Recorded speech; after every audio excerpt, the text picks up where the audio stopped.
Hindi nakamit ng Pilipinas ang upper middle income status ngayong 2025. Kulang daw ng $26 sa gross national income per capita o ang kita ng buong bansa divided by population.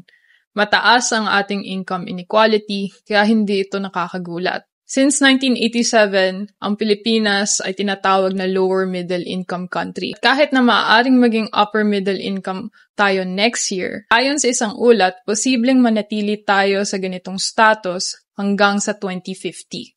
Ang tawag dito ay middle income trap. Ang middle income trap ay ang sitwasyon kung saan hindi makasabay ang isang bansa sa mga developed economies dahil kulang sa innovation, mababa ang sahod at hindi competitive ang exports. Malaki rin ang epekto ng korupsyon, oligarkiya at sistema na naglilimita ng investments, edukasyon at infrastructure. Isa sa pinakamalaking hamon sa Pilipinas ay ang pag-aalis sa pagdedepende ng OFW remittances at mga BPO papunta sa mga high productivity sectors, katulad ng sarili nating manufacturing sa kotse, gadgets at iba pa.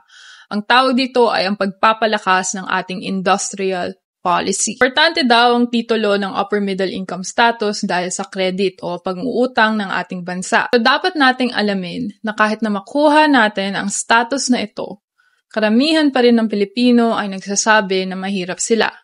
So ano nga ba ang punto ng ganitong titulo kung hindi naman siya nararamdaman ng mga tao? Hanggat hindi din natin tinitignan ang mga ganitong issue ng isang buo, katulad ng $26 sa GNI, kulang pa rin ang ating bansa.